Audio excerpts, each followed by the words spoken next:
guest speaker, Mr. Nitin Vijay sir, founder of Motion Education Private Limited.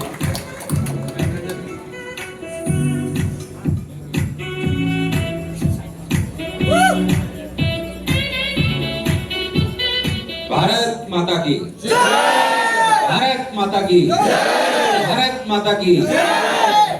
एक तो क्या होता है ना, आपके इतने वीडियो चल जाते हैं, इंट्रोडक्शन हो जाता है, इतने सम्मान में आपकी बातें बोली जाती है जिसकी आदि नहीं है, तो लोग बहुत एक्सपेक्टेशन के साथ सुनते हैं। तो पहली बात, उस एक्सपेक्टेशन को आप डाउन कर लीजिए। मैं नॉर्मल अध्यापक हूँ, वही बात आपको बोलूंगा जो अध्यापक बोलता है। प्रो वाइस चांसलर साहब ने इतनी बढ़िया बातें बोली, मैंने नहीं सोचा था कभी कोई वीडियो उसको पॉडकास्ट को ध्यान से सुनता है। सर मैं नतमस्तक होकर आपको प्रणाम करता हूँ कि आपने मेरी बातों को ध्यान से सुना, उसके लिए बहुत बहुत बहुत धन्यवाद। राजीव की पूरी टीम, जितने भी बच्चे यहाँ पे बैठे हुए हैं, सबका बहुत बहुत बहुत धन्यवाद। मतलब जब मैं शिक्षक बना था तो मैंने सोचा नहीं था कभी भी कि किसी शिक्षक को किसी यूनिवर्सिटी में, किसी बार मैं आईआईटी में गया, आईआईटी बॉम्बे में गया, आईआईटी रुड़की में गया, एलपीयू में हमारा अपनी बड़ी यूनिवर्सिटी है, किसी शिक्षक को इतना सम्मान मिल सकता है मेरे हिसाब से सिर्फ हमारे देश में हो सकता है और कहीं नहीं हो सकता।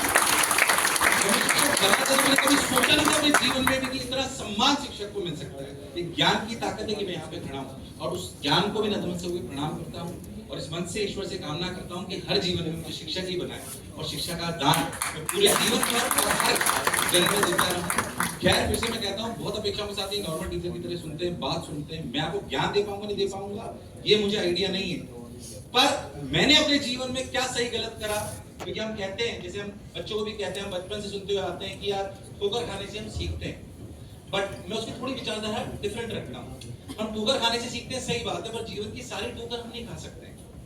हमारे आसपास जो लोग हैं, हमारे जो शिक्षक हैं, हमारे वाइस चांसलर हैं, हमारे सीनियर पर्सन हैं, हमारे मम्मी पापा हैं, हमारे बड़े भाई हैं, चाचा जी, ताऊ जी, उन्होंने जो ठोकर खाई वही अगर हम वापस खा लें तो फिर हमारे जीवन का कोई उद्देश्य नहीं। इसलिए क्लास की तरह मैं आपसे रिस्पांस भी चाहूंगा। हाँ ना भी अपन बोलेंगे, बहुत सारे बच्चों ने लेक्चर्स देखे भी होंगे कभी कभी, या हो सकता है जानते भी, कईयों ने वीडियोस देखे हैं क्या? yes, तो बहुत नॉर्मल सी बातें करेंगे, चिंता मत करिए, बहुत सिंपल सी बातें करेंगे। मैं फिर से आपको कह रहा हूँ, मैं क्या सिखा पाऊंगा मुझे आइडिया नहीं है, बट मैंने जीवन में क्या सही गलत करा वो आपको जरूर बताऊंगा।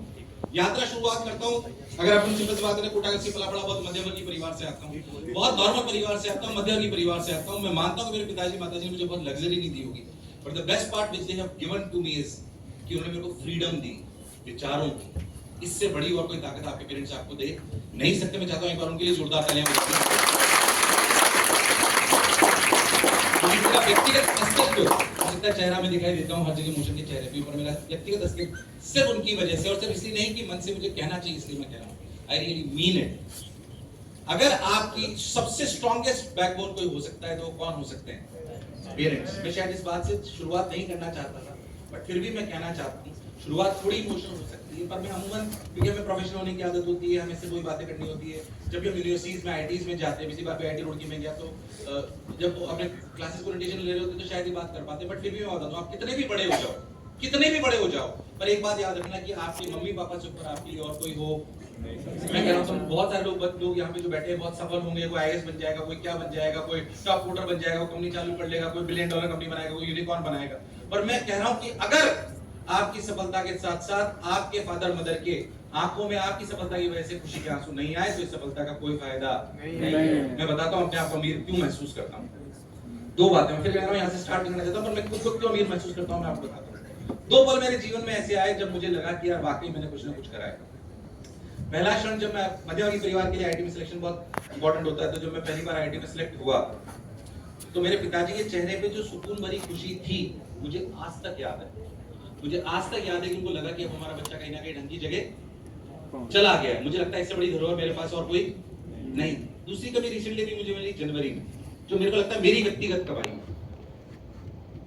अभी जनवरी में सर मैं आपको बताते हुए मुझे अच्छा लग रहा है कि मेरे फादर मदर की 50th वेडिंग एनिवर्सरी थी उनका, ये वाला साल।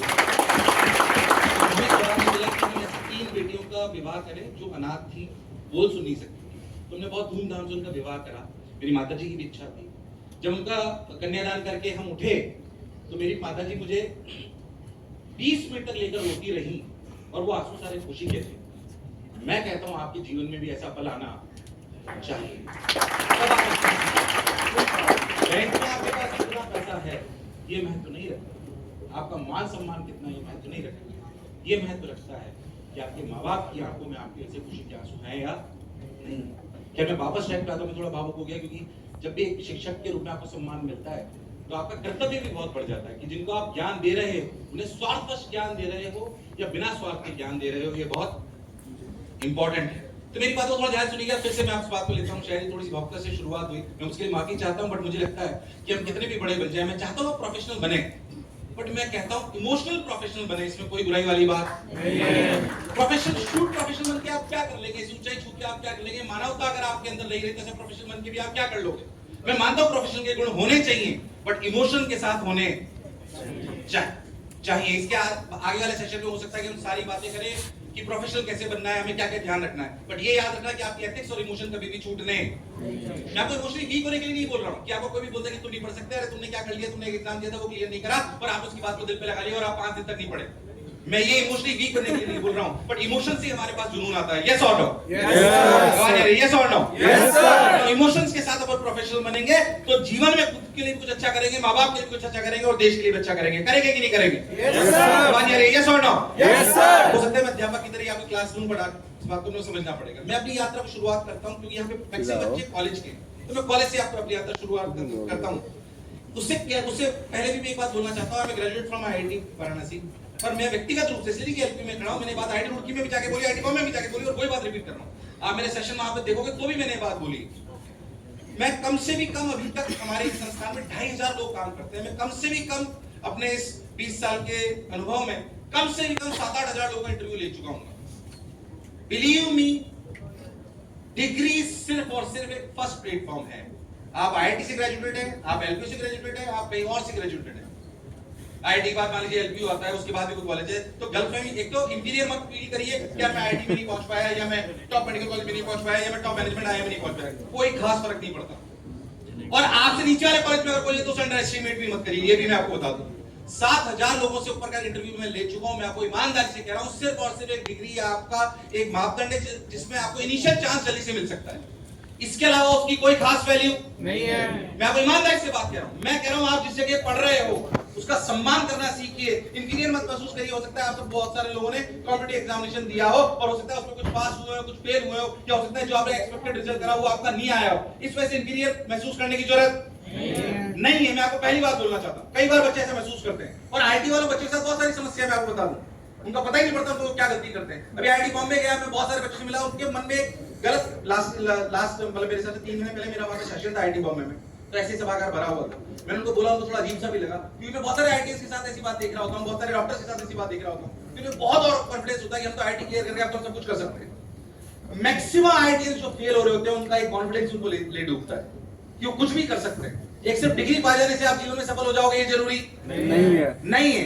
क्या एक डिग्री ही सफलता का मापदंड है? नहीं, मैं इसका बिल्कुल बिलीवर नहीं। दूसरी बात जो मैं आपको कहना चाहता हूँ, 6-7 हजार लोगों का इंटरव्यू लेने के बाद मुझे ये बात समझ में आई कि डिग्री जाहिर सी बात है शुरुआत में हम देखते हैं हाँ उसकी सीरियसनेस को दिखाता है, 10 की परसेंटेज 12 की परसेंटेज उसकी सिलेक्शन की वो एक उसकी स्किल दिखाता है कि ये काम को सीरियसली कर सकता है, बट असली पता तब पड़ता है जब वो वास्तविक जीवन में काम करता है। तो मैं कह रहा हूँ आपका रियल काम अब चालू हो रहा है। मैं जब आईआईटी में गया तो मैंने आपको बोला मैं मध्यमवर्गीय परिवार से गया, बहुत नॉर्मल से गया, तो मेरी स्थिति क्या थी मैं आपको बताता हूँ। एक बात मैं आपको और बोलना चाहता हूँ, यहाँ पे मैक्सिमम सभी एलबी यूनिवर्सिटी के बच्चे बैठे हुए हैं, ये जो आपके 3 या 4 साल जो भी कोर्स आप यहाँ पे कर रहे हो ना, मैं कह रहा हूँ ये जीवन वो है। आज मुझसे कोई पूछे कि मेरी ड्रीम हॉलिडेज क्या है, तो मेरी ड्रीम हॉलिडेज किसी टूरिस्ट वाली प्लेस पे जाना नहीं, यूएस जाना है कि यूरोप जाना नहीं। मैं आपको ईमानदारी से बताऊं, मेरी ड्रीम हॉलिडेज है जो आप जीवन जी रहे हो, कि मुझे कमरा दे दिया जाए जहां पे मैं बिना किसी सोशल ऑब्लिगेशन के 10 से 15-20 दिन सिर्फ कमरे में रहूं और सिर्फ पढ़ाई कर पाऊं और सीख पाऊं। जो आज आपको लग रहा है ना, विश्वास मान लियो मेरे लिए ड्रीम हॉलिडेज है। इसलिए ये वाला समय दोबारा आने वाला नहीं है। ये 4 साल जो आपको जीवन में सिखाएगा, इससे बेहतर और कोई टीचर नहीं हो सकता, इससे बेहतर और कुछ नहीं हो सकता। मैं चाहता हूं एक बार अपनी यूनिवर्सिटी के लिए और अपने कॉलेज के लिए जोरदार तालियां बजा दीजिए।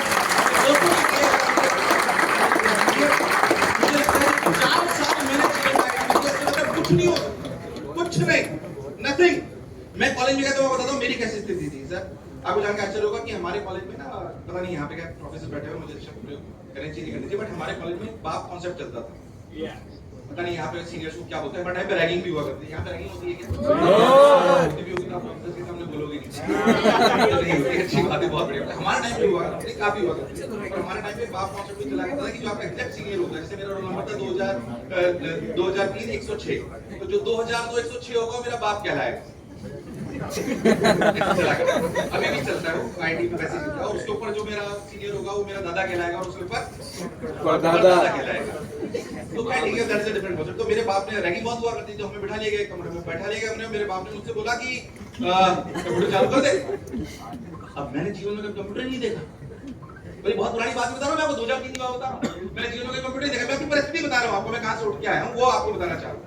तो जब 2003 में अच्छे खासे कंप्यूटर थे, सबके घरों में कंप्यूटर थे, पर मैंने व्यक्तिगत रूप से नहीं देखा। तो 2003 में जब मेरे बाप ने मुझे बोला कि कंप्यूटर चालू कर दे, तो मैं जो मॉनिटर होता है उसी का बटन दबा रहा हूं। मुझे पता ही नहीं सीपीयू नाम की भी कोई चीज होती है। That was my standard when I entered into the college.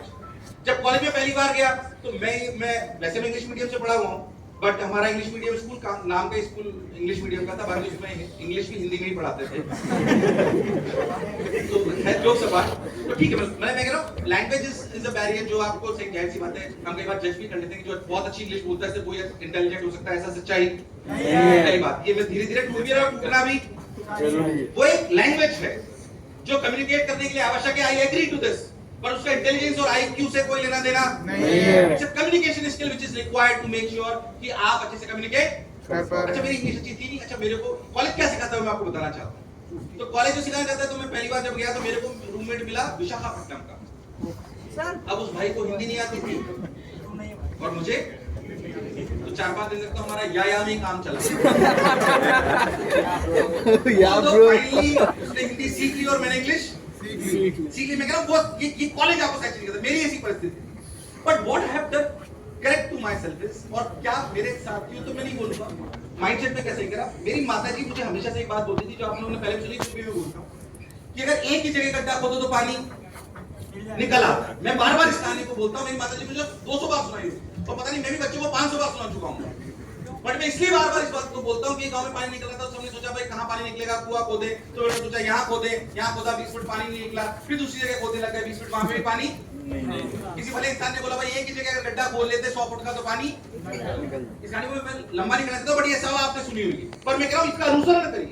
ये बात मेरी माताजी ने फर्स्ट ईयर से बहुत पहले सुना दिया थी। उन्होंने फर्स्ट ईयर में कॉलेज जाते हुए बोल दिया 6 महीने बाद, अभी मेरा कजन भी कॉलेज गया, मैंने उसको सबसे पहले ये लाइन बोली कि आप मेरे लिए क्या सीखे। मैंने उसको एक बात बोली, 6 महीने बाद तुझसे मैं पूछूंगा कि तुझे क्या बनना है। 6 महीने के अंदर क्लियर होना चाहिए। अगर तुम्हें यहाँ आए हुए 2 साल हो गए और तुम्हें क्लैरिटी नहीं है कि तुम क्या बनना चाहते हो, विश्वास मानो तुम आईआईटी चले जाते, आईएम चले जाते, एलपीयू चले जाते, किसी भी बड़ी यूनिवर्सिटी में चले जाते, तुमने को अगर ये तय नहीं कर पा रहे हो कि तुम्हें क्या बनना है, तो फिर तुम्हें कोई कुछ भी बना नहीं सकता। मैं कह रहा हूं पहली सीख जो आज लेनी है वो ये है कि मुझे क्या बनना है, इस बात की क्लैरिटी होनी चाहिए। मुझे नहीं पता कितनों को है कि नहीं है, नहीं है तो लग जाइए। अगले 1 महीने में क्लैरिटी होनी चाहिए मुझे क्या बनना है। मेरी माताजी मुझसे फिर जब भी फोन करूं तो ये बात पूछती थी कि भाई तूने सोचा क्या बनेगा।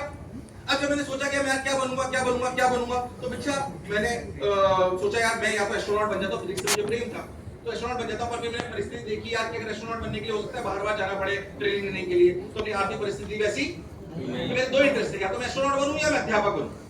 तो मैंने फर्स्ट ईयर की छुट्टियों से ही पढ़ाना चालू कर दिया, और फर्स्ट ईयर की छुट्टियां जब थी तो मैंने सोच लिया कि मुझे अध्यापक बनना है, और मैंने पढ़ाना चालू कर दिया, और उसके बाद कभी भी पीछे मुड़ के that is the best thing which I have done to myself. इसलिए कि मैं बहुत इंटेलिजेंट हूं। एक ही जगह गड्ढा खोदने वाली बात है, मैं नहीं कह रहा कौन सा प्रोटीन अच्छा कौन सा खराब, बट जो सोचना है आज सोचो। क्या आप लोगों ने सोच रखा है क्या? यस। कितने लोग बोलते हैं कि मैं डिसीजन फॉर्म है मेरा, कितने लोग बोलते हैं कि यार मेरा डिसीजन फॉर्म है, मुझे जीवन में क्या बनना है। इस सभागार में लोग कम हैं। मैं चाहता हूं जब डॉक्टर गुप्ता साहब आपसे अगली बार पूछे कि कितने लोग फॉर्म है, तो हर बच्चे का हाथ खड़ा होना चाहिए। ये सेशन भी आप टाइम पास करने के लिए नहीं आए हो, और मैं आपसे टाइम पास बातें करने नहीं आया हूं, और सिर्फ इमोशनल बातें भी नहीं करूंगा, आप इसकी भी चिंता मत करिए। काम की बातें करूंगा और कान पकड़ के करूंगा, क्योंकि एक अध्यापक के रूप में आपको समझाने आया हूं, सिर्फ आपको प्लीज करने भी नहीं आया। Is that clear to everyone? Yes sir. मैं आपसे बोलना चाहता हूं पहली सीख जो आज की क्लैरिटी होनी चाहिए, मुझे क्या बनना है। एक बहुत बड़े संत महात्मा है, उन्होंने बहुत बड़े एग्जाम्पल, एक अच्छे लोगों को सुना कर उन्होंने बताता हूं क्यों इंपॉर्टेंट है, दूसरी तरीके से आपको समझाने का प्रयास करता हूं। आपने वो माइक्रोस्कोप देखा होगा, छोटा सा ग्लास वाला, लेंस वाला, बचपन में खेले होगे उसके साथ, खेले होगे, वो छोटा सा लेंस आता है, उससे क्या करते थे तुम लोग? क्या पेपर में आग लगाते थे? अरे लगाएंगे क्या? Yes sir. लिखने गिराते थे और पेपर में आग लगाते थे, क्योंकि 2 से 3 मिनट तक तुम एक ही जगह फोकस करते थे कि नहीं करते थे? Yes sir. क्या 2 से 3 मिनट तक अगर एक ही जगह फोकस करो तो क्या आग लग जाती थी? Yes sir. अरे यस और नो? Yes sir. मैं कह रहा हूँ तुम पेपर ले लो, और जो तुम्हारा लेंस था ना, उस लेंस पे ऐसे करते रहो 5 घंटे तक, आग लगेगी क्या? आग लगेगी क्या? अरे वो जो तुम्हारा माइक्रोस्कोप, जो तुम्हारा लेंस था ना, तुम्हारा मन है। इस मन को ऐसे ऐसे भटकाते रहोगे तो कहीं आग नहीं लगेगी। उसको आग लगाने के लिए एक ही जगह फोकस करने की आवश्यकता। दुनिया का सारा ज्ञान नहीं ले सकते हो तुम, दुनिया की सारी बुराइयों को नहीं मिटा सकते हो तुम। मैं सोचूं मैं पूरी दुनिया की सारी बुराइयों को मिटा दूं तो ये पॉसिबल नहीं है। अगर मैंने शिक्षा चुना है, अगर मैंने शिक्षा चुना है तो मैं शिक्षा की बुराइयों को मिटाने का प्रयास करूंगा। यस और नो? Yes sir. मैं हल्के की कमी को नहीं मिटा सकता, मेरा जॉब भी है वो यार, भगवान ने सबको निमित्त मात्र भेजा है, भगवान ने सबको निमित्त मात्र भेजा है। मैं कह रहा हूं याद रखना कि एक ही जगह आपका फोकस होना। That is what I have done best to myself। कि फर्स्ट ईयर में मुझे क्लियर था कि मुझे टीचर ही बनना है। सेकंड ईयर में अच्छा, जब मैंने टीचर बनने के लिए पिताजी से बोला तो तकलीफ क्या है मैं बताता हूं। मैं डॉक्टर साहब बैठे, राजेश सर बैठे, मैं उनसे बोलना चाहता हूं कि जब मैं पापा के पास गया, मैंने बोला पापा अध्यापक बनना चाहता हूं। अच्छा, मध्यवर्गीय परिवार के बच्चा आईआईटी में चला जाए तो उसके पिताजी सोचते यार मेरा बेटा यूएस जाएगा। अच्छा, तो अध्यापक बनना वाकई थोड़ी बहुत अच्छी बात भी हो गई। मेरे आज से 20 साल पहले इतनी कोई बड़ी बात नहीं। मैंने बोला पापा मुझे अध्यापक बनना है, मुझे टीचर बनना है। पापा को प्यारे तरह जमीन निकल गया। पापा ने बोला, हालांकि मेरे पापा ने हमेशा मुझे फ्रीडम दी, तो मैं बोला यार मैंने सोचा यूएस जाएगा तो टीचर बन रहा है। हालांकि उन्होंने खुद को समझाया और मेरे जो ढंग से बोला मेरी जो इच्छा तू बन, पर मेरी 2 शर्त है कि तू बीटेक विद ऑनर्स करना चाहिए। बीटेक विद ऑनर्स करना चाहिए, यानी कि तू किसी भी डिग्री में फेल होना नहीं चाहिए। ये मेरी पहली शर्त है। जब तू कॉलेज से पास आउट करे तो तेरे पास जॉब होनी चाहिए कि तू मजबूरी में टीचर नहीं बना है। तेरे पास बहुत सारे ऑप्शन थे पर तूने टीचर बनना अपनी चॉइस से चूज करा है। मैंने कहा पिताजी आपके दोनों शर्तें मंजूर है, मैं एक्सेप्ट करता हूं। तेरा पढ़ाना है, तेरे को जो करना है कर। मैंने क्या करा बताता हूं। फिर मैंने कहा मैंने क्या करा वो नहीं, जो मैंने सही करा मैं आपको बताता हूं। हालांकि कॉलेज में मैंने कुछ गड़बड़ियां भी करी जो मैं शायद मन से नहीं बताऊंगा आपको। मतलब बहुत सारे भटकाव आ जाते हैं इस उम्र में, चल रहे होते हैं, इसमें कोई शक वाली बात नहीं है। हाँ, वो भी आपके जीवन में आएंगे, उनसे आपको लड़ना आना चाहिए है ना, इसमें कोई शक और संशय वाली बात नहीं। मन भटकेगा, इसमें कोई खास बात नहीं है। नहीं, अब मैंने बोला मैं टीचर बन जाऊंगा। पापा ने शर्त और रख दी 2 कि आज बीटेक की ऑनर्स होनी चाहिए, बीटेक की ऑनर्स होनी चाहिए और तेरे पास जॉब भी होनी चाहिए। इसके लिए मैं 14-15 घंटे रोज काम करता था। क्यों काम नहीं कर रहे हो अभी? ये पहली बात। क्या एक ही जगह फोकस करेंगे तो आग लग जाएगी? Yes sir. आवाज आ रही पीछे? यस और नो? Yes sir. मैं कह रहा हूं भूलो, तुम बड़े हो गए, नॉर्मल लोगों की तरह बात करो। नॉर्मल बातें ही आपको सफलता दिलाती है, टेंशन मत लीजिए। बहुत फैंसी वर्ड्स लेने से कुछ नहीं होगा। और मैं आपको कह रहा हूं जो बातें आप बोलो दिल से बोल रहा हूं एकदम। मैं उनमें शुगर कोट पढ़ करके नहीं बोल रहा हूं क्या अच्छा मेरे शब्दों का क्या प्रयोग है। मैं सोच रहा हूं जो मैं बिलीव करता हूं वो बात आप तक पहुंचनी चाहिए। मैं आपसे एक बात ही बोलना चाहता हूं कि एक ही जगह फोकस करेंगे। 14 से 15 घंटे काम करेंगे, क्यों नहीं कर सकते? मेरे पिताजी बोलते कॉलेज में छोड़ना, मैं सुबह 6 बजे पढ़ाने चले जाता, 5 बजे सर में उठा करता था। 5 बजे शुरुआत में पढ़ाने के लिए मेहनत बहुत होती थी, याद थोड़ी रहता था। अगर आप ध्यान दो, अगर हो सकता है बहुत सारे बच्चे मेरी तरह हो कि अगर आज मैं मंच पे खड़ा हूं, जब पहली बार क्लास में गया तो घुटनों पे टकने हिलते हैं। मैं वो सही बता रहा हूं, बहुत सारे लोग खड़ा करते हैं तो हिलेंगे आपके। जब पहली बार क्लास लेने जाते सब हिलते हैं और याद और नहीं रहता। रट के जाऊं तो रात में 1 बजे पहले पढ़ता था, सुबह 6 बजे क्लास लेता था बाहर जाके, तो 4 घंटे सोया करता था। और फिर क्लास लेने के लिए जाना था, अच्छा रट के जाता था पूरा, क्या 1.5 घंटे का मसाला है, कहीं बीच में खत्म ना हो जाए। हालांकि खत्म हो जाए तो मोटिवेशन चालू हो जाता था। Jokes apart, that's a part of study. तो अगर आपका कोई प्रोफेसर मोटिवेट करे बीच में तो याद रखना उसका कंटेंट खत्म हो गया।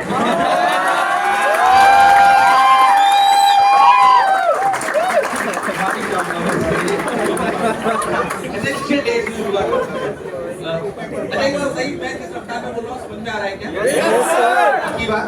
Yes sir. थोड़ा रफ्तार में बोलता हूँ, मुझे लगता है यार यूट्यूब के बीच में बोल रहे हूँ कि रफ्तार वैसे ही समझने की तेज है। बिल्कुल धीरे धीरे बोलेंगे कि शरीर क्या है तो शायद बहुत क्यों हो जाएगा, पर मेरे को लगता है कि रफ्तार में इंपॉर्टेंट बोल पाएंगे। अच्छा, मैं आपकी बॉडी लैंग्वेज समझ जाऊंगा मुझे कितनी देर बोलना है, क्योंकि मैं अध्यापक को आप लोग 10 घंटे बुलाओगे तो मैं बोल सकता हूँ, मेरे पास समस्या नहीं। आपकी सुनने की क्षमता होनी चाहिए। ये भी काम की बात होनी, टेंशन मत लीजिए। एक भी बात अलग, सारी बातें अलग बोलूंगा और काम की बात। खैर, मैं वापस अपनी उसी बात पे आता हूँ कि यार अपन जिस कॉलेज में वापस हम जिमाली कॉलेज में हम गए, मेरे पिताजी ने बोला कि यार ये आप पढ़ा। मैं 14-15 घंटे रोज काम करता था, क्यों नहीं करता? 4 घंटे सोता था रोज, करीब 4 साल तक। किसी छुट्टी में घर नहीं गया, सेक्रीफाइस करना पड़ता है। आपको जानते आश्चर्य उस समय बहुत बुरा लगता है। मेरे पूरे कॉलेज के सारे लोग कभी गोवा पे इंटर्नशिप पे जा रहे हैं, कभी बॉम्बे पे जा रहे हैं, कभी बॉम्बे घूमने जा रहे हैं, हमारे पास नेपाल पास में तो वहां पे गए। मैं पूरे 4 साल में कहीं नहीं गया, छुट्टियों में सब घर गए, वहां नहीं गए, क्योंकि मुझे वहीं पे पढ़ाना। ये सेक्रीफाइस था। अपनी दिवाली में अपने घर नहीं जाना और अपने काम के लिए, अपने लक्ष्य के लिए काम करना इतना आसान। आज सोचिए पूरा हॉस्टल खाली हुआ करते थे और सिर्फ मैं और कुछ बच्चे ऐसे थे जो अपने काम को लेकर शायद बहुत ज्यादा डेडिकेटेड थे। मैं वहीं पे रहा करता, मुश्किल था उस समय मेरे लिए। आज फायदा अपने को मिल रहा है। मैं कह रहा हूं उस पर मेहनत करनी। क्या आज तुम, अच्छा मैं नहीं कह रहा हूं कि मैं आपको बता दूं, 15-17 साल तक सिर्फ 4.5-5 घंटे ही सोया।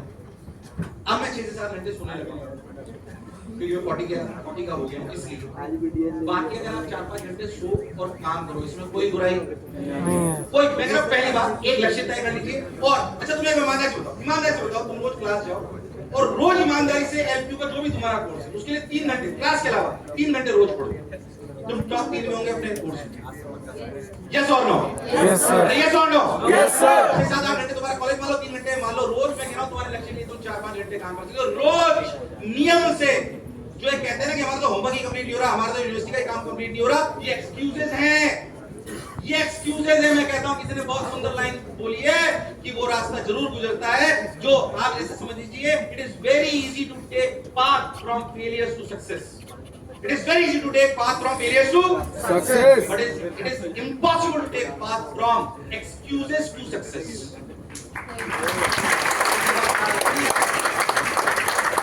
सफलता से होकर सफलता का रास्ता जरूर है, पर बहानों से होकर सफलता का कोई रास्ता नहीं है। अरे क्या आपके पास, क्या मेरे बता दो, आपके पास क्या एक्सक्यूज है? इतनी बढ़िया यूनिवर्सिटी में आपका एडमिशन करा दिया, आपने अफोर्ड कर सकते इसलिए करा दिया, आपका कैंपस शानदार है। मैं तो आईटी से ग्रेजुएट हूं, मैंने इतने सारे कैंपसेस देख रखे। मैं कह रहा हूं one of the best campuses है कि नहीं? भाई कमियां भगवान ने निकाली, इसलिए कि मैं एलपी के मंच पे खड़ा हूं इसलिए बोल रहा हूं, सब नहीं बोल रहा हूं मैं बात में। देखे हुए मेरे सारे कैंपस में मुझे बुलाया जाएगा तब मैं आपको कह रहा हूं। हाँ ठीक है, किसी की ब्रांड वैल्यू ज्यादा हो सकती है, जो टॉप गवर्नमेंट इंस्टीट्यूशन है उसकी बात एक अलग बात है, बट यहाँ पे आपका सुविधाओं की कोई कमी नहीं है। फिर भी आप उनमें कमियां निकाल लो तो बहाने ढूंढ लो, इसलिए हम असफल हुए कि हमें संस्थान ने ये नहीं दिया था, मेरे पास समय नहीं था। ये बहाने हैं। अगर बहाने ढूंढना चालू कर दिया तो सफलता आपके कभी भी हाथ नहीं आएगी। मैं कह रहा हूं कसम खा लो कि मैं 14 से 15 घंटे काम करूंगा, एक ही लक्ष्य को लेके करूंगा। जैसे मेरे पिताजी ने मेरे को बोला कि बीटेक विद ऑनर्स करना, आपको जानकर खुशी होगी, when I pass out from the college, फिर बीटेक विद ऑनर्स पास हुआ, मेरे पास 4 जॉब थी कंप्यूटर की, 4 जॉब। तब मैंने टीचर बनना चुना ताकि मेरे पिताजी जीवन भर ये नहीं बोल पाए कि मेरा बच्चा टीचर इसलिए बना कि मजबूरी थी, उसके पास जॉब नहीं लगी। मैं गर्व से कह सकता हूं कि मैं अध्यापक बना क्योंकि मुझे ये बनना था। मैं कह रहा हूं कोई एक जॉब तुम्हें क्यों ढूंढेगी, कोई एक जॉब तुम्हें क्यों ढूंढेगी, मुझे बता दीजिए। 5 जॉब तुम्हारे पास होनी चाहिए जिनमें से तुम चुनो कि मुझे क्या करना है। यस और नो? काबिल बनाइए खुद को। आज तो मजबूरी में कोई एक जॉब करनी पड़े ऐसी स्थिति मत आने दीजिए।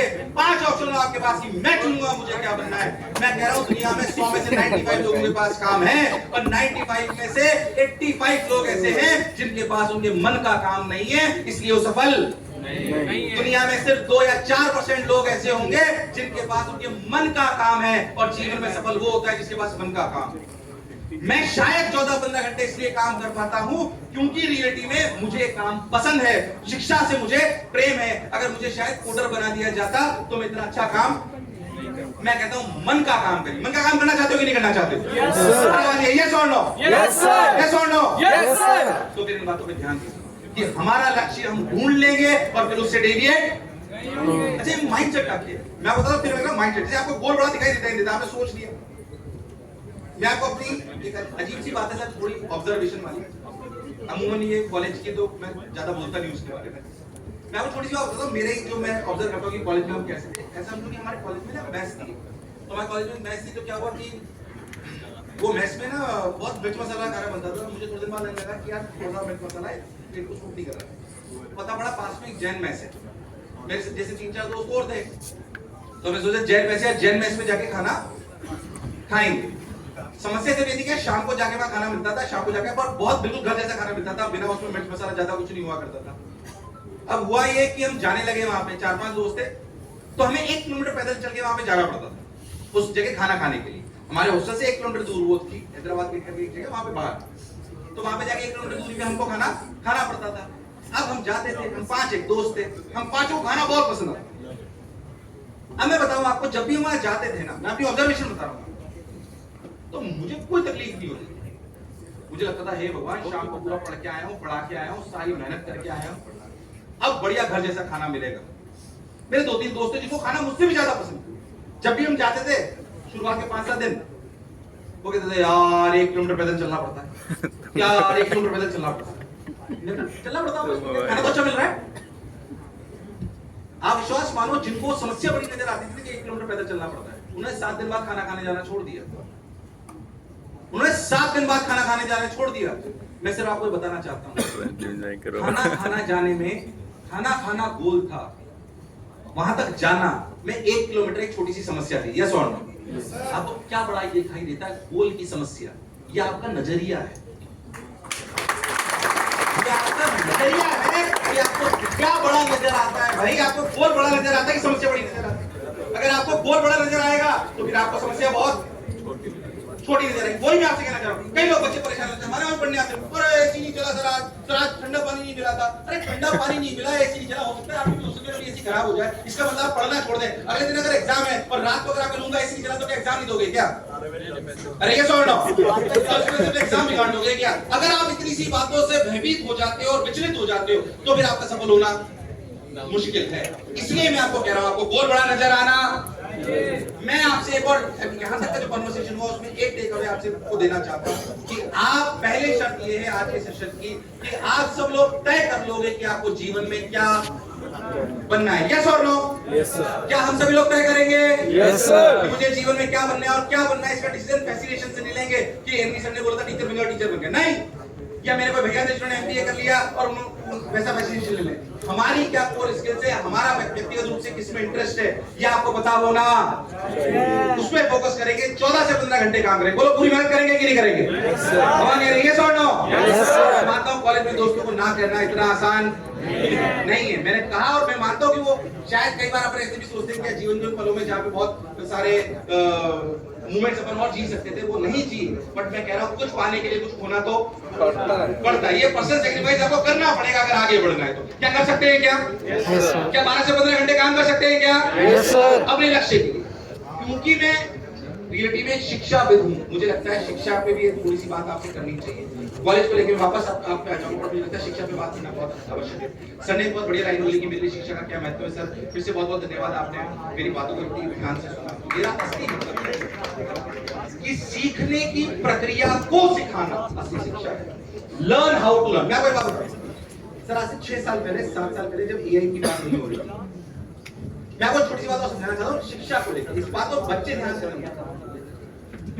जब हमारे फादर ने इंजीनियरिंग करी या इससे पहले किसी ने इंजीनियरिंग करी या कुछ भी करा, कोई भी कोर्स करा, तो जो उन्होंने कोर्स करा, जो उन्होंने कोर्स में सीखा, उसके बेसिस पे उनकी जॉब लग गई। हो सकता है आपके फादर के साथ भी आप ऐसे देखते हो, उसके बेसिस पे उनकी जॉब लग गई और उसी नॉलेज पे उनके पूरे 30, 40, 50 साल निकल गए। अब ऐसा नहीं होता है। मुझे बताइए, जब मैं कॉलेज में था तो ऑर्कुट फेमस था। ऑर्कुट आपने नाम ही नहीं सुना होगा शायद। आगे सोशल मीडिया प्लेटफॉर्म, आज ऑर्कुट का कहीं पे भी नाम नहीं। आज आप चैट जीपीटी 4 की बात कर रहे हो। आज से 5 साल पहले जो कॉलेज में नहीं गए थे उन्होंने चैट जीपीटी के बारे में सुना नहीं था। मैं कह रहा हूँ जो आप यहाँ पढ़ के जा रहे हो, सॉरी टू से दिस, बट जो आज आप यहाँ पढ़ के जा रहे हो ना, ये अगले 5 साल में ऑब्सोलीट हो जाएगा। जो आप यहाँ पढ़ के जा रहे हो अगले 5 साल में ऑब्सोलीट हो जाएगा। उस ज्ञान से बहुत ऊपर का ज्ञान आ चुका होगा। तो फिर इस ज्ञान की क्या महत्ता है कि इस ज्ञान को कैसे सीखा गया था। इसलिए कह रहा हूं कि शिक्षा का असली महत्व है सीखने की प्रक्रिया को सिखाना, असली शिक्षा है। मैं अपने सारे मेंबर्स को बोलता हूं कि आपको विद्यार्थी जिंदा होना चाहिए। अरे आज तक के लोग बोलते हैं आज से 5 साल पहले डिजिटल मार्केटिंग का कोर्स करा था, जिन्हें डिजाइन करना सीखा था एडोब रीडर पे, उनकी जॉब आके खत्म हो गई। चैट जीपीटी आ गई, डिजाइन आ जाती आती कि नहीं आती? चैट जीपीटी 4.0 को आप यूज कर लीजिए, थोड़े से $50 उसको परचेज कर लीजिए। जो गूगल जिमनी है उसको आप यूज कर लीजिए, आपको किसी चीज की जरूरत नहीं। आने वाले समय में मैं कह रहा हूं, इसका मतलब ये नहीं कि हम ऑब्सोलीट हो जाएंगे। हमें जो भी नई टेक्नोलॉजी आ रही है, जो भी नया प्रोसेस आ रहा है, उसे सीखना आना चाहिए। यानी कि अगर जीवन में सफल होना है तो मेरा व्यक्तिगत एक मानना है, और मैं इस बात से बहुत रूबरू रहता हूं। मैं कहता हूं मैं अच्छा शिक्षक, अच्छा मेंटर, अच्छा लीडर तभी हो सकता हूं जब मैं पहले एक अच्छा विद्यार्थी हूं। यस और नो? अगर आप चाहते हो कि जीवन में सफल रहो तो सिर्फ एलपीयू के स्टूडेंट नहीं बनना है, जीवन भर विद्यार्थी रहना है, जीवन भर विद्यार्थी रहना है। अगर विद्यार्थी जीवन में रहा आपके, तो आपको सफलता से कोई भी दूर कर नहीं सकता। विद्यार्थी बने रहना है, ये याद रखना है, क्योंकि जो ज्ञान मैं आज दे रहा हूं वो 4 साल बाद ऑब्सोलीट हो जाएगा। आप ये मान के चलिए, गारंटी मैं आपको बोल रहा हूं। अच्छा एक बात समझिए कि अगर जो मैं कह रहा हूं लर्न हाउ टू लर्न, इसमें अगर आप ध्यान से देखो तो आपको जीवन में सफल होने के लिए 3 चीजें जो मेरे को लगती है व्यक्तिगत, वो है कि सबसे पहली बात इच्छा, विल पावर, कि मुझे सीखना है। देन कैपेबिलिटी टू लर्न, मेरी इच्छा तो मैं सीखूं, पर मेरी कैपेबिलिटी नहीं। मैंने सोचा यार मुझे डेटा साइंस का कुछ तो सीखना है, अब मेरी कैपेबिलिटी नहीं कि मेरे को बेसिक मैथ्स नहीं आती, तो फिर मुझे सीख। मैं कह रहा हूं सबसे पहली बात आप में इच्छा शक्ति होनी चाहिए कि मैं सीखूं, यानी कि मैं विद्यार्थी रहूं, ये पहली शर्त है। दूसरी शर्त है कैपेबिलिटी टू लर्न, यानी कि क्षमता, इच्छा शक्ति होनी चाहिए, क्षमता होनी चाहिए कि मैं सीख सकूं। अच्छा मैं इच्छा भी है और क्षमता भी है, पर मुझे कहीं अप्लाई नहीं करना। अगर मैंने ज्ञान ले भी लिया और उसे मैं अप्लाई करने के लिए करेज चाहिए। क्या चाहिए? करेज चाहिए कि मुझे अप्लाई भी। इन तीनों चीजों का समावेश लिया है। ध्यान से सुनिएगा मेरी बात, काम की बात बता रहा हूं आपको, क्योंकि इन सबका अनुसरण मैं करता हूं। मैं जो भी मन से बोलता हूं वो तब नहीं बोलता हूं कि मुझे बोलना है, बस इसलिए उसका अनुसरण करता हूं, तब आपके सामने आता हूं। और आज भी मैं अच्छा विद्यार्थी, मुझे पता है कि अगले 5 साल में मेरी पर्सनालिटी चेंज होनी चाहिए। आज से 10 साल पहले जितने जैसे मिलोगे तो आज बदलाव मिलेगा, गारंटी देता हूं 10 साल बाद मिलोगे तो और बदलाव मिलेगा। मैं कहता हूं कई लोग बहुत खुश होते हैं, अरे वाह अंकित, कोई मान लीजिए कोई अंकित है, उससे 5 साल बाद उसके दोस्त मिले और बोले अरे वाह रे अंकित तू तो बिल्कुल नहीं बदला, तो अंकित बहुत खुश होता है, अरे वाह मैं तो बिल्कुल नहीं बदला। अरे सही बताओ तो उसने आपके मुंह पे तमाचा मारा है कि तुझे पहले भी कुछ नहीं आता था, आज भी कुछ नहीं आता है। मैं वो सही बता रहा हूं, आप ईमानदारी से आपको बात बोल रहा हूं। अगर आप किसी 5 साल बाद मिल रहे हो, जब आप एलपीयू से घर जाओगे तो आपकी यूनिवर्सिटी का नाम भी तब है, खुद का नाम भी तब है, जब आपके पड़ोसी बोले कि यार बच्चा 4 साल में अगर कोई बदल के आया है तो एलपीयू का बदल के आया है। ये दिमाग से होना चाहिए, ये चाहिए। आप ये मान के चलिए कि आप में 4 साल बाद जब आप किसी से मिलो तो आप में बदलाव नजर आना चाहिए। बदलाव नजर आएगा कि नहीं आएगा? आएगा कि नहीं आएगा? आएगा। इच्छा शक्ति होनी चाहिए, क्षमता होनी चाहिए और करेज होना चाहिए कि हम उसे अप्लाई। हिंदी में अगर समझे तो इच्छा, क्षमता और साहस, इन तीनों का सही समावेश अगर एक विद्यार्थी में है तो उसे जीवन में कोई हरा नहीं सकता। ये बातें आपको याद में रखनी है। फिर से शिक्षक को मैं आपको बोलना चाहता हूं, शिक्षा के क्षेत्र में थोड़ी सी सर मैं 5 मिनट शायद अपने स्वार्थवश बात कहना चाहता हूं। सुनेंगे क्या सभी लोग? अपने स्वार्थवश। मैं शिक्षा के क्षेत्र से आता हूं, मैं जाहिर बात है एक आपको एंटरप्रेन्योरशिप का ज्ञान भी दे दूंगा, कैसे ध्यान देना है वो आपको दे दूंगा। पर क्यों शिक्षा के क्षेत्र से आता हूं? मैं जैसे आपको बोला कि सीखने की प्रक्रिया को सिखाना इंपॉर्टेंट है। मुझे लगता है कि शिक्षा आज भी जिस स्तर पे जानी चाहिए उस स्तर पे गई, इसमें कस्टमाइजेशन बहुत नीडेड है। मैं आपको थोड़ा सा पीछे ले जाता हूं सर। आज से 5000 वर्ष पूर्व जब हम गुरुकुल परिपाटी में थे, तो गुरुकुल परिपाटी में समस्या ये थी कि मतलब समस्या नहीं, गुरुकुल परिपाटी में होता था कि राजा का बच्चा ही पढ़ने जाता था, मंत्री का बच्चा ही पढ़ने जाता था। तो जो गुरुजी होते थे ना, उनको पता होता था अच्छा ये राजा का वो वाला बच्चा, उनको एनालाइज करते थे कि अच्छा ये बच्चा जो गदा युद्ध में अच्छा हो सकता है, ये चाणक्य नीति में अच्छा हो सकता है, ये जो है राजस्व को देख सकता है, इसकी मैथ्स अच्छी है तो इसको राजस्व विभाग दिया जा सकता है। इस तरीके से वो बच्चों को ट्रेन करा करते थे, कस्टमाइज करके उनकी स्किल्स को देख के।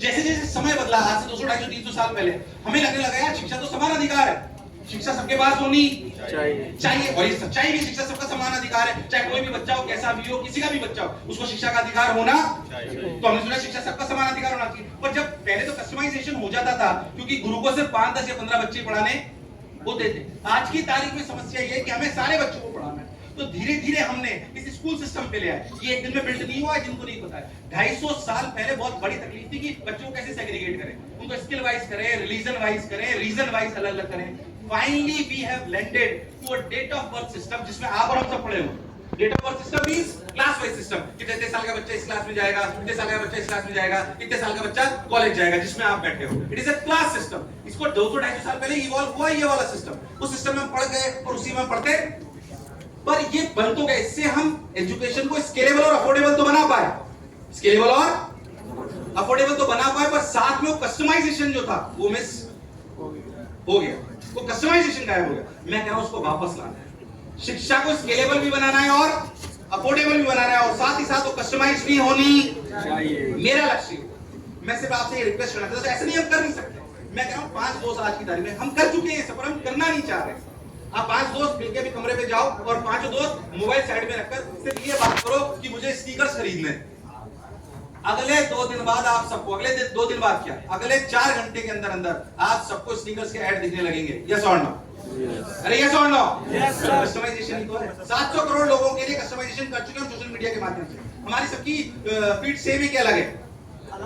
सेम ही अलग है। कस्टमाइजेशन है कि नहीं? शिक्षा में ऐसा क्यों नहीं? शिक्षा में क्यों नहीं? क्योंकि ध्यान नहीं दे रहे हैं। अगर 5 दोस्त इस बात की समस्या पे लड़ रहे हैं कि यार कौन सा फ्यूल यूज करा जाए ताकि वेट भी कम हो और प्रोपल्शन की स्पीड भी ज्यादा हो, अगर इसको लेकर 5 दोस्त बात कर रहे हो तो उनकी फीड में आना चाहिए कि कौन कौन से सॉल्यूशन हो सकते हैं। अरे ये समझ लो,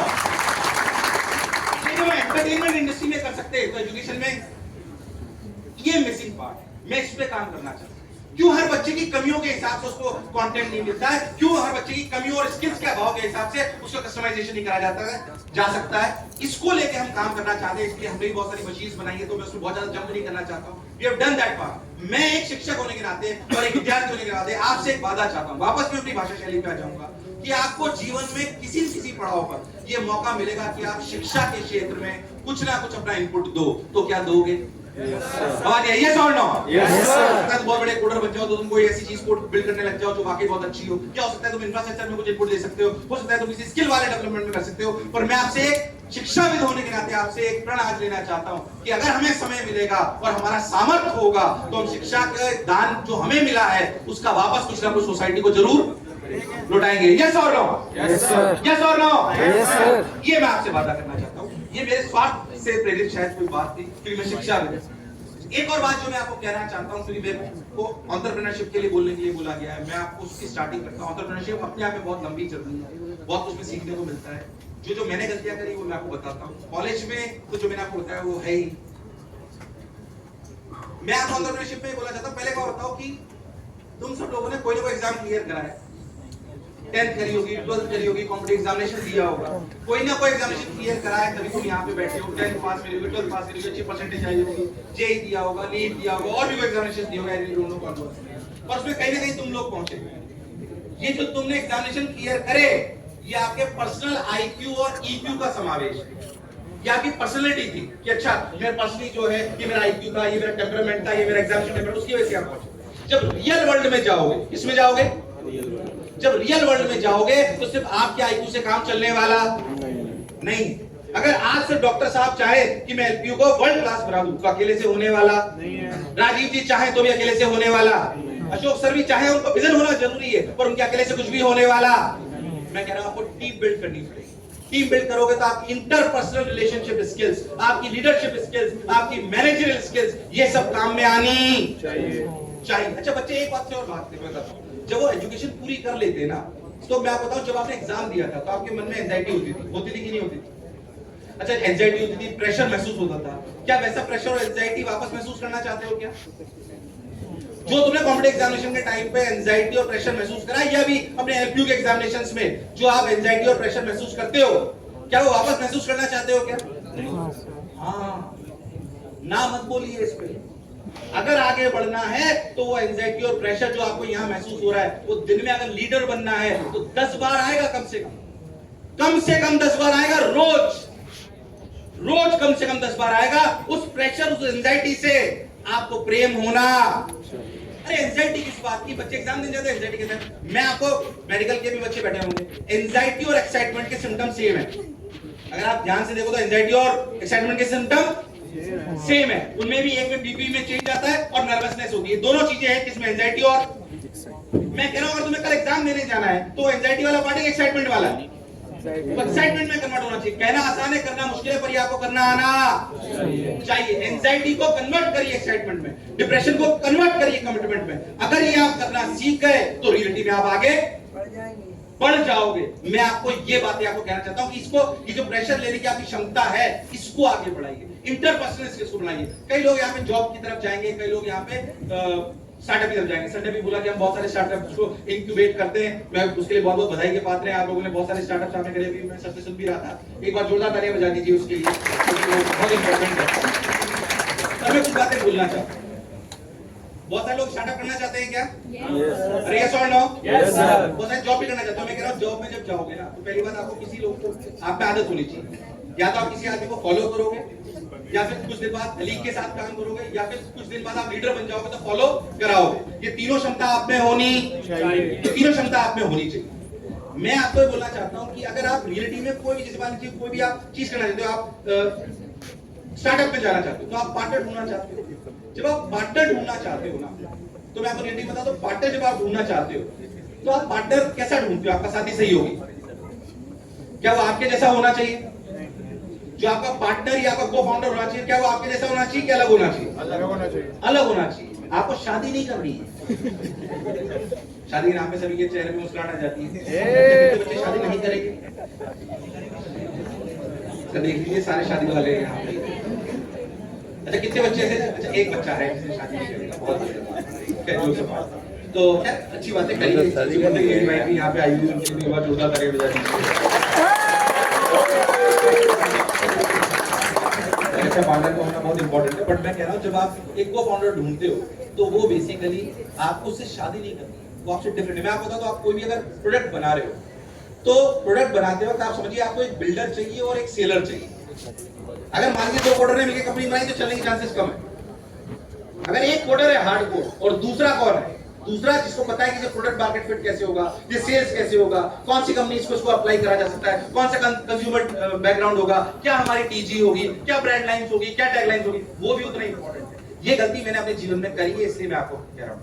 एंटरप्रेन्योर बनने के बाद एक टीचर से एंटरप्रेन्योर बनने की जर्नी, जिसे मैं एंटरप्रेन्योर कहता हूँ, वो बनने की जर्नी में मैंने मेरे को शुरुआत में लगता था सिर्फ अच्छा प्रोडक्ट बना दो उससे बात बन जाएगी। वो लोगों तक, सही हाथों तक पहुंचना भी बहुत जरूरी है। तो अगर आपको अपना पार्टनर ढूंढना है एक स्टार्टअप के लिए, तो आप अगर प्रोडक्ट वाले आदमी हो जो प्रोडक्ट बनाएगा, उसके ऑपरेशंस को देखेगा, तो आपका को फाउंडर वो होना चाहिए जो उसको सही जगह जाके उसको प्लेस करेगा। यस और नो? Yes sir. अच्छा मैं आपको एक बात तो कहना चाहता हूं कि अगर आप बहुत ध्यान से देखो तो मैं कह रहा हूं आपको मैं आपसे बोलूं तो मेरे को ऐसा समझो आप कि मैं आपको बोलूं कि ट्रस्ट, शायद तुम समझ पाओगे इस बात कि मान लीजिए एक्स एक्सिस पे ट्रस्ट है और वाई एक्सिस पे परफॉर्मेंस है। ध्यान सुनना मेरी बात, एक्स एक्सिस पे क्या है और वाई एक्सिस पे क्या है? परफॉर्मेंस। अरे ग्राफ ना होता रहने दो उसको, अपन ऐसे नॉर्मल समझेंगे इंटेलिजेंट बच्चे। अरे इंटेलिजेंट है क्या? Yes sir. सवाल यही सब यस और नो? Yes sir. समझ जाओगे तुम। एक्स एक्सिस पे क्या है? ट्रस्ट। और वाई एक्सिस पे क्या है? परफॉर्मेंस। अब समझिए तुम्हारे पास ट्रस्ट वाली लाइन पे लो मीडियम हाई है और परफॉर्मेंस वाली लाइन पे भी लो मीडियम हाई है। तो 9 ब्लॉक्स बने। इमेजिन कर पा रहे हो क्या? Yes sir. कितने ब्लॉक्स बने? 9। एक पहला ब्लॉक जिसमें समझिए लो ट्रस्ट वाला आदमी और लो परफॉर्मेंस वाला है, क्या उसको साथ रखना चाहोगे क्या? उसको साथ रखने का कोई मतलब नहीं है। दूसरा ब्लॉक आप समझ लीजिए लो परफॉर्मेंस वाला आदमी, लो ट्रस्ट वाला आदमी और परफॉर्मेंस मीडियम है, तो भी हम उसको रखना पसंद नहीं करेंगे। आप किसको रखना पसंद करोगे? जिसमें हाई ट्रस्ट और हाई परफॉर्मेंस। पर क्या ऐसा आदमी मिलना इतना आसान है क्या? जिसमें हाई ट्रस्ट भी और हाई, बहुत मुश्किल होता है ऐसा मिलना। हम खुद भी शायद उस जगह नहीं होते, उस जगह पे नहीं बैठे होते हाई ट्रस्ट और हाई परफॉर्मेंस। मैं कहता हूं अगर आपको एक ऐसा आदमी मिल जाए जिसकी हाई परफॉर्मेंस हो पर ट्रस्ट लो हो, उसकी बजाय आपको एक ऐसा आदमी मिले जिसकी परफॉर्मेंस मीडियम हो पर ट्रस्ट हाई हो, आपको किसको लेना चाहिए? ध्यान रखना मेरी बात। आपको एक ऐसा आदमी मिल जाए जिसका ट्रस्ट लो हो तो कभी भी धोखा दे सकता है, ऐसा समझिए, और उसकी परफॉर्मेंस हाई है। और दूसरा आपको ऐसा आदमी मिला जिसकी परफॉर्मेंस मीडियम है और उसका ट्रस्ट हाई है, आपको किसको लेना चाहिए? दूसरे वाले। शुरुआती दौर में आपको दिखेगा कि यार इससे ज्यादा फायदा होगा जिसका परफॉर्मेंस ज्यादा थी, पर मैं कह रहा हूं ट्रस्ट मापदंड भी होना चाहिए। ट्रस्ट मापदंड भी होना चाहिए। अच्छा बच्चे सिर्फ और सिर्फ ये ढंग से चुनाव करिए, मैं इतना बोलना चाहता हूं। आपका पार्टनर, आपका साथी सहयोगी जो भी आप ढूंढ रहे हो उसको ढंग से चुनिए अगर आप स्टार्टअप कल्चर में जाना चाहते हैं। मैं एक और बात आपको बोलना चाहता हूं कि सिर्फ है ना वैल्यूज, आजकल क्या हो रहा है कि हमने ना सेलिब्रेट करने लगे वैल्यूएशंस को। वैल्यू क्रिएशन पे ध्यान दीजिए। Value creation should be celebrated. Valuation से कुछ होने वाला मैंने कहा कि वैल्यूएशन नहीं चाहिए। मैं आपको एक बात बताता हूं, आपने नाम सुना होगा फूड पांडा का, सुना है क्या? फूड पांडा का नाम सुना है क्या? फूड पांडा बहुत बड़ी ऐप थी ऐसी स्विगी और जोमेटो की। फूड पांडा को 2012 में इतना फंडिंग हुई, शायद बिलियंस में या मिलियंस में बहुत सारी फंडिंग हुई थी। उन्होंने बिना क्वालिटी को ध्यान दिए 45 देशों में, 45 देशों में उन्होंने एक्सपेंड कर दिया। अगले 2 साल के अंदर उनका हश्र ऐसा था कि वो गायब हो गए। बात ऐसे एक्सपेंशन का कोई फायदा नहीं है, ऐसे फंड्स का कोई फायदा नहीं है।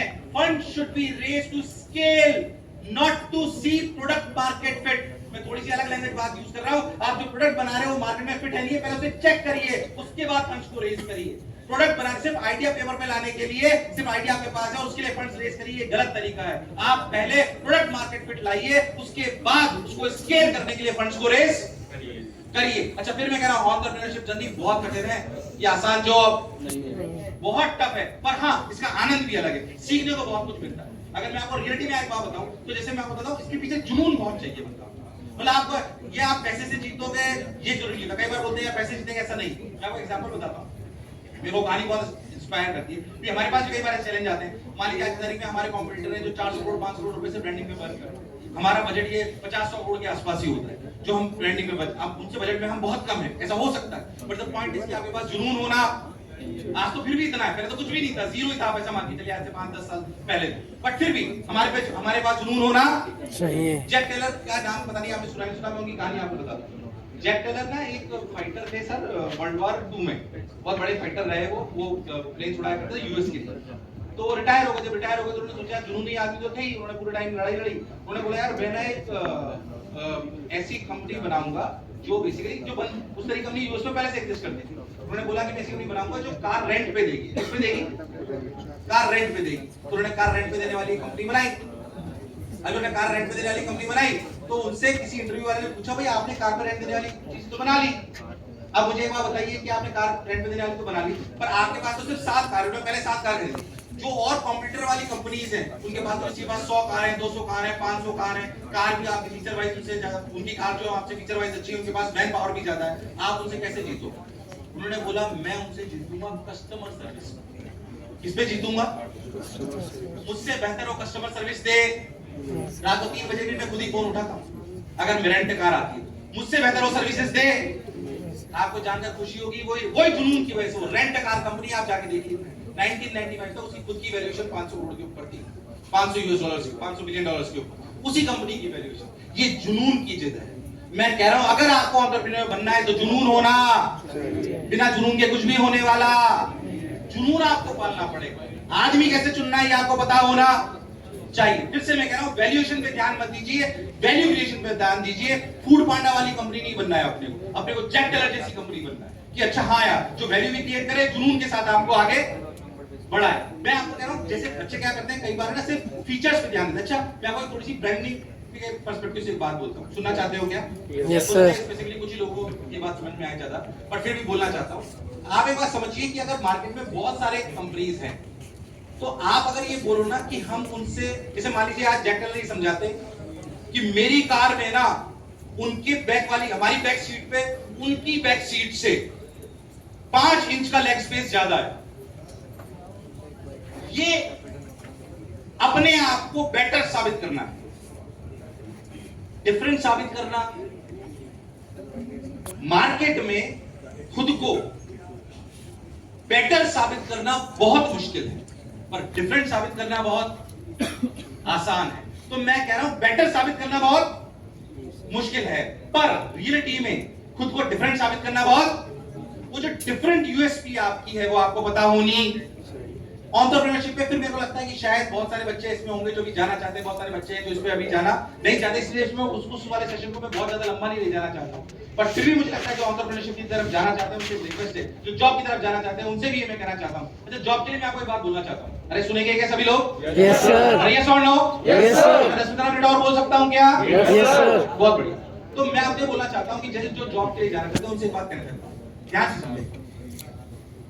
मेरे पास मैंने आपको बोला 6-7 हजार लोगों का इंटरव्यू में ले चुका हूं। अब कोई भी मैं अगर फ्रेशर का इंटरव्यू ले रहा हूं और वो आके मेरे को बोले कि कई फ्रेशर्स आके ना एक उसमें सैलरी कितनी मिलेगी, छुट्टी कितनी मिलेगी, उन फ्रेशर के 2 ही सवाल होते हैं, सैलरी कितनी मिलेगी और छुट्टी कितनी। उनको तो हम कभी नहीं रखते और मेजर कंपनी नहीं रखती। अभी आपको छुट्टी और सैलरी देखने की जरूरत, उस कंपनी को ज्वाइन करिए, सबसे ज्यादा तुम्हारे शब्दों में बोले तो घिसा है तुम, और मल्टीपल डिसिप्लिन में तुमसे काम कराए और पैसा कम भी मिले तो भी तुम उस कंपनी को ज्वाइन करो। कई लोग बोलते हैं सर कहना आसान है, खुद की लगती तब ऐसा नहीं होगा। मैंने करा है तब मैं आपको कह रहा हूं। When I was into 4th year, मेरी खुद की कोचिंग थी, मैं 4th year के साथ 20 लाख रुपए कमाता था एक साल। ये 2007 की बात बताता हूं मैं आपको। 2007 में मेरी 20 लाख रुपीस है ये थी उस समय, बता रहा हूं मैं आपको।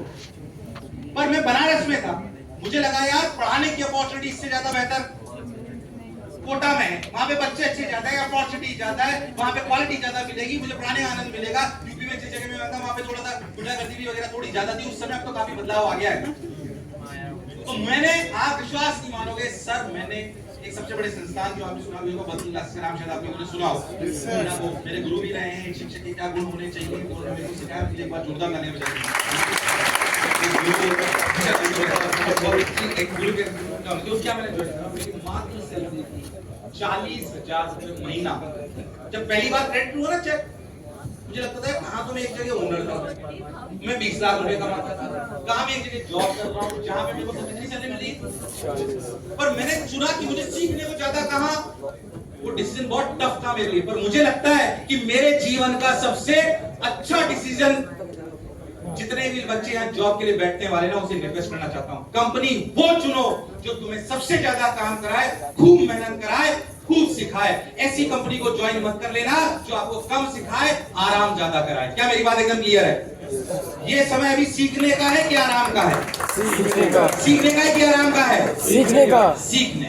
इतनी बातें अगर आप याद रख लोगे तो आप जीवन में आगे बढ़ जाओगे। एंटरप्रेन्योरशिप में बहुत सारी बातें करी जा सकती है, उसमें भी ज्यादा नहीं बोलता हूँ, मैं ऑलरेडी बहुत देर बोल चुका हूँ, भावुकता से मैं शुरुआत करेंगे। फिर भी 2-3 बातें तुम्हें बोलना चाहता हूँ व्यक्तिगत रूप से, जो एक जीवन के लिए आपके लिए बहुत ज्यादा आवश्यक है। मैं कह रहा हूँ आगे बढ़ना है तो इंट्रोस्पेक्ट करिए। क्या करिए?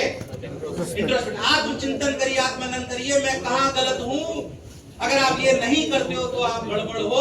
अपनी संगति पर ध्यान दीजिए। अगर आप ये नहीं करते हो तो आप गड़बड़ हो। मैं आपको फिर कह रहा हूँ, और आप गलत हो सही हो ये आपको, आप खुद भी जानते हो। अच्छा मेरे को बताओ, आपको सबसे ज्यादा कौन जानता है?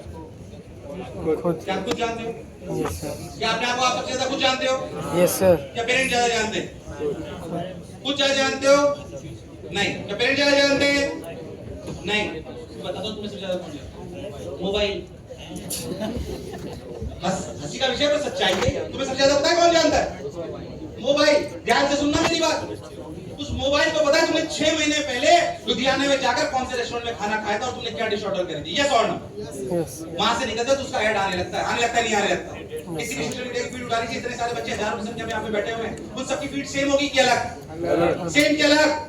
जो उसे पता है भाई तुमने क्या देखा था, तुम्हारी विचारधारा सबसे ज्यादा वो समझता है। मैं कह रहा हूँ एक आदत डाल लीजिए। मेरे अध्यापक जो मुझसे गलतियां खड़े उनसे भी कहना चाहता हूँ, हालांकि मैं शायद उनसे उम्र में छोटा हूँ तो मेरे सलाह देना सही नहीं होगा, बट ये सलाह मैं सबको देना चाहता हूँ और कहता हूँ इस बात कि अगर जीवन में बदलना है तो हर 7 दिन 15 दिन में अपने मोबाइल को देखिए, उसकी सोशल मीडिया को फीड को देखिए कि वो कैसी आ रही है, वो सही आ रही है या? अगर मेरा गोल कोडर बनने का है, अगर मेरा गोल फार्मेसी में सबसे टॉप ब्रांड कंपनी में ज्वाइन करने का है तो मेरी फीड उसी प्रकार की आनी चाहिए, वो गलत नहीं आनी चाहिए। मैंने एक दिन देखा, मैंने भी शूट में हर 7 दिन में काम करता हूँ। अच्छा जो भी गड़बड़ फीड होती है उसके ऊपर 3 डॉट होते हैं, अरे होते कि नहीं होते? 3 डॉट होते हैं। उन 3 डॉट पे क्लिक करता हूँ, क्लिक करने के बाद उनमें देखता हूँ नॉट इंटरेस्टेड। अगर मेरे काम का, अभी एक दिन में देखा, मैंने कहा मेरे सोशल मीडिया फीड पे साड़ी के ऐड आ रहे हैं, साड़ी के ऐड कैसे आ रही है? बहुत खतरनाक बात। फिर मैंने मेरी हिस्ट्री देखी तो 4 दिन पहले मेरी पे साड़ी सर्च करी गई थी, मेरी वाइफ ने ही करी थी, जाहिर सी बात है। फिर मेरे को बताने के लिए ये साड़ी भी आपको दिलाई जा सकती है क्या? जोक सपाट। तो मैं आपको ईमानदारी से बताऊं तो मैंने उसको नॉट इंटरेस्टेड में डाल दिया। मैं कह रहा हूं आपको सबसे ज्यादा जानता कौन है? कौन जानता है? मोबाइल। और वो अपने सुना होगा निंदक न्यारे राखी, सुना है क्या कभी? निंदक न्यारे राखी। एक तो मोबाइल भी आपको निंदक हो सकता है, मैं कह रहा हूं मोबाइल वरदान है कि अभिशाप है? दोनों है। आप उसे कैसे उपयोग करते हैं? आप उसे, मैं कह रहा हूं बच्चों कई बार हम कहते हैं मान लीजिए हमारे पेरेंट आते हैं, सर इसको मोबाइल नहीं दिलाएंगे। मैं कह रहा हूं उसे मोबाइल दिलाइए, कोई समस्या नहीं, पर मोबाइल का सही उपयोग करना उसे आना। मैं इसके खिलाफ नहीं हूं, बच्चों को मोबाइल पर दिलाइए, पर उसे सही उपयोग करना आना। अरे बिगड़ जाएगा ये क्या बात? अरे बच्चा तो अगर ट्रैफिक में बाहर जा रहा है तो भी एक्सीडेंट हो सकता है, इसका मतलब उसे बाहर जाना रोकते हैं, सही बात? उसे रोड पर चलना सिखाएंगे हम ट्रैफिक नियम के साथ, यस और नो? मैं कह रहा हूं मोबाइल कैसे यूज करना आना चाहिए, ये आपको पता होना। मुझे बताइए आपको सबसे ज्यादा कौन जानता है? मोबाइल। हर 7 दिन में अपनी फीड को देखिए, वो सही ट्रैक पर है या नहीं है। अगर वो सही ट्रैक पर नहीं है तो लिखिए नॉट इंटरेस्टेड। क्या लिखिए? Not interested. Not interested. और आगे सही बताओ, आपकी सबसे बड़ी संगति वो है, कहते हैं जैसे संगति आपकी अच्छी होनी चाहिए, आपकी सबसे बड़ी संगति आजकल वो है जो कंटेंट हम कंज्यूम करते हैं। जो कंटेंट है, क्योंकि कंटेंट कल्चर बनाता है, कल्चर कम्युनिटीज बनाती है और कम्युनिटीज ही कैटेगरीज बनाती है जिसमें हम प्रोडक्ट मार्केट करते हैं। इस कल्चर को, इस कंटेंट को समझिए, वो हमें यूज कर रहे हैं या हम उन्हें यूज कर रहे हैं, ये पता होना चाहिए। अरे यहाँ बैठे वाले बच्चे को गूगल या फेसबुक को यूज करने वाला नहीं बनना है, उन्हें गूगल या फेसबुक बनाने वाला बनना है। यस और नो? हमारे में होनी चाहिए। इंपॉर्टेंट बात आपको बता दो, बहुत लगता है, मैं इंट्रोस्पेक्ट करता हूँ, मैं बात आपको बता दो, मेरे साथ 5-6 साल पहले की बात है सर। मैं रोज ना कोचिंग से घर आता था, तो घर आता था तो मैं आता था और आके अपने डाइनिंग टेबल पे बैठता था और चल रहा होता था वो देख। अब मेरी आदत है कि मैं 7-8-10 दिन में खुद को इंट्रोस्पेक्ट करता हूँ, मैं से इंटरेक्शन हूँ कि नहीं। अब 10 दिन बाद मैंने देखा कि यार मैं ना, मुझे हर आदमी नेगेटिव ही नजर आ रहा है। मुझे लग रहा है कि यार ये मुस्कुरा रहा है, सब कोई तो कोई स्वार्थ तो होगा। मैंने सोचा मैं पूरी दिनचर्या में ऐसे कैसे करता हूँ, मुझे हर आदमी नेगेटिव नजर आ रहा है। मैंने ध्यान दिया तो जब मैं कोचिंग से रात को 9-10 बजे घर पे आता था और जब डाइनिंग टेबल पे बैठ के टीवी में कुछ चल रहा होता था, पता क्या चलता था? Crime petrol. मजाक नहीं कर रहा हूं मैं, आप रोज क्राइम पेट्रोल देखो, आपको दुनिया का हर आदमी क्रिमिनल नजर आएगा। मैं ये नहीं कह रहा हूँ आपको कि आप क्राइम पेट्रोल मत देखिए, सजग मत रहिए। अरे पर अगर आप रोज न्यूज चैनल देखने लग जाओ ना, तो आपको लगेगा कि दुनिया में 20 दिन में खत्म हो जाएगी। अरे ये सुन लो, मैं कह रहा हूँ, मैं मानता हूँ कि हमें नेगेटिव न्यूज भी सुननी चाहिए, सजग भी होना चाहिए, पर दुनिया नेगेटिविटी से चलती है पॉजिटिविटी से, नेगेटिविटी से भी पॉजिटिविटी से। मैं आपसे वही कहना चाहता हूँ कि पॉजिटिव लोगों की संगति रखिए, पॉजिटिव कंटेंट देखिए, वायलेंस वाला कंटेंट कम देखिए, अपना कंटेंट कंजम्पशन पे ध्यान दीजिए कि मैं कौन सा कंटेंट देख रहा हूँ, तो मैं मोबाइल को रिसर्च करूंगा, इसको आगे बढ़ाऊंगा, करूंगा कि नहीं करूंगा। एक बात मैं आपको बोलना चाहता हूँ, जो 2 अच्छे लोगों ने बोली, सुनोगे क्या? Yes sir. आवाज आ रही है? साउंड लो। Yes sir. बहुत बोर तो नहीं कर रहा हूँ? No sir. 5-7 मिनट और बोल सकता हूँ क्या? Yes sir. 2 बातें और बोलना चाहता हूँ, मुझे लगता है दुनिया ना संभव नहीं। जो इंपॉर्टेंट इसका अनुसरण मैं कर रहा हूँ। सर 5-6 साल पहले एक आईएएस ऑफिसर हुए जिनकी फर्स्ट रैंक आई, आईएएस में। अब वो आप शायद उसका टीवी में कई लोगों ने देखा, जैसे यहाँ पे बैठे यूपी के, तो उनके पिताजी जो है रिक्शा चलाया करते, जिनकी आईएएस में फर्स्ट रैंक है, उनके पिताजी रिक्शा चलाया करते। तो आज तक की जो सबसे बड़ी एंकर है, उन्होंने बिठाया, आईएएस में फर्स्ट रैंक आना बहुत बड़ी बात है भाई, उनको बिठाया गया। अब उनको एक कुर्सी पे वो सबसे बड़ी एंकर बैठी थी, दूसरी कुर्सी पे वो बैठे थे। उनसे पूछा गया कि सर आप आईएएस में फर्स्ट रैंक आई, कैसा लग रहा है? उन्होंने बोला बहुत अच्छा लग रहा है। इसमें उनसे पूछने वाली बात है, मैं बहुत खुश हूँ, ये अच्छी बात है कि सर आप ना इतने दुखों को देखकर, इतने कष्टों को सहकर यहाँ तक पहुंचे, आपको कैसा लग रहा है? उन्होंने बोला किसने बोला कि मैंने दुख देखे? कि नहीं सर, हमने सुना है कि आपके पिताजी जो है रिक्शा चलाया करते थे, आपके पास रिसोर्सेज नहीं थे, आपने जो है लैब पे पढ़ के, आपने मतलब लैब पोस्ट के नीचे पढ़ के आपने पढ़ाई करी। उसने बोला दुख कहाँ है? कि पहली बात आप इसमें बड़ी गलती क्या मैं आपको बताया, उन्होंने जो बोला बता रहा हूं मैं आपको, मेरे शब्द नहीं, उन्हीं के शब्द हैं और मुझे बहुत अच्छे लगे। उन्होंने बोला कि वास्तविकता में लोग इसलिए परेशान है कि उन्हें दुख और संघर्ष में अंतर ही समझ नहीं आता। उन्होंने बोला कि उन्हें दुख और संघर्ष में अंतर समझ नहीं आता। उन्होंने बोला दुख थोड़ी था, जो मैंने देखा तो संघर्ष था। आपको कम अभाव में पढ़ाई करनी पड़े, कम रिसोर्सेज में पढ़ाई करनी पड़े, ज्यादा मेहनत करनी पड़े, 5 किलोमीटर जाके आपको पढ़ना है, पढ़ाना पड़े, ये दुख है कि संघर्ष है? संघर्ष। दुख है कि संघर्ष है? संघर्ष। उन्होंने बोला जीवन में सफल होना है तो संघर्ष से प्रेम करिए और दुख को अलग समझिए। आपके परिवार का सदस्य आपको कोविड में छोड़ के चला गया, ईश्वर के पास चला गया, ये दुख है, इसका हमारे पास कोई इलाज। ज्यादा मेहनत करना, कम रिसोर्सेज में मेहनत करना और अपने आप को साबित करना, ये दुख है कि संघर्ष है? संघर्ष। मैं कह रहा हूं जो संघर्ष से निकलकर आगे सफल पाता है वही यूनिटी में आगे बढ़ पाता है। यस और नो? Yes sir. अंतर दुख और संघर्ष का आपको समझ में आना चाहिए। अरे यस और नो? Yes sir. 2 बातें छोटी-छोटी और दोस्तों जो आपके जीवन के लिए बहुत ध्यान से सुनिएगा। मुझे किसी ने बहुत बढ़िया ये बात बोली कि अगर जीवन में वास्तविकता में सफल होना है तो मन में कर्तव्य का भाव रखिए। कर्तव्य का भाव रखिए, अधिकार का नहीं। ऐसा नहीं एलपीयू ने फीस दी है हमारा सारा काम करेंगे। अरे आपका कर्तव्य है कि एलपीयू को ऐसा बच्चा लाके दे जिसका नाम वो उसके गांव तक भी पहुंचाए। अरे यस और नो? ये आपका कर्तव्य। आपका कर्तव्य है कि मम्मी पापा लड़ने में लग कि पापा ने पैसे नहीं भेजे 5000। ये आपका अधिकार का भाव है। भाव किसका रखना है? कर्तव्य का। किसका रखना है? कर्तव्य। किसका रखना है? कर्तव्य। कर्तव्य का भाव रखना कि मेरा कर्तव्य क्या है। मेरे फादर मदर ने मुझे यहाँ पे भेज दिया, मेरा कर्तव्य में 14-15 घंटे काम करूंगा, एक ही जगह एक ही लक्ष्य को लेकर काम करूंगा, जो उनके सपने थे वो पूरे करूंगा, जो एलपी मुझसे एक्सपेक्टेशन रखता है, जो टीचर्स मुझसे एक्सपेक्टेशन रखते हैं वो मैं उनकी पूरी करूंगा। ये मेरा कर्तव्य है। अगर शिक्षक के रूप में मुझे इतना सम्मान मिल रहा है तो मेरा कर्तव्य है कि शिक्षा में इनोवेशन में लाऊं। यस और नो? ये मेरा कर्तव्य है। सिर्फ सम्मान को लेकर खुश होना मेरा धर्म ये मेरा अधिकार नहीं है। जो सम्मान आपने मुझे दिया, एल्बरी मुझे दिया, इससे कर्तव्य उत्पन्न होता है। जो आपको मिल रहा है उससे कर्तव्य की भावना लाइए, अधिकार की भावना, तो जीवन में आप सफल भी होंगे। और किसी ने एक और बहुत बढ़िया बात बोली कि आप सफल भी हो गए, सब कुछ हो गया, और मैं कह रहा हूं आप खुश नहीं हो। अगर जीवन में खुश होना है ना, तो बदलने की भावना रखिए। किसकी भावना रखिए? खुद को बदलने की भावना रखिए, बदले की नहीं। किसकी भावना रखिए? बदलने की। किसी ने मुझे नीचे दिखा दिया, बदला लूंगा, ये भावना नहीं। खुद को बदलिए कि अगर किसी ने मेरे साथ बुरा करा तो मैंने क्या ऐसा गलत करा था, मेरे में क्या बदलाव आना चाहिए। बदलने की भावना रखिए, बदले की।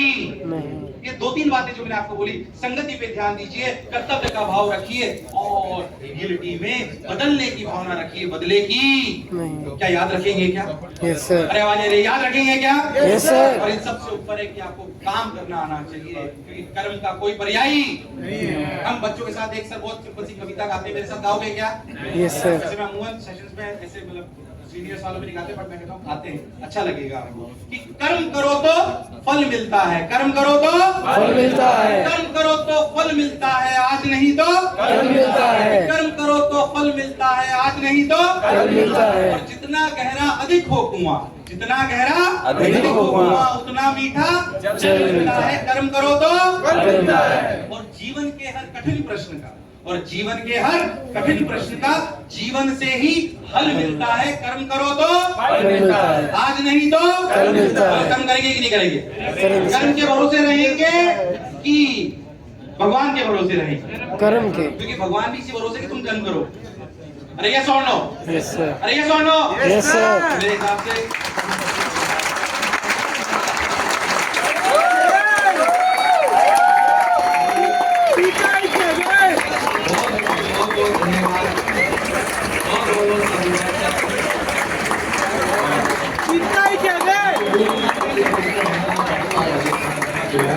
बहुत धन्यवाद।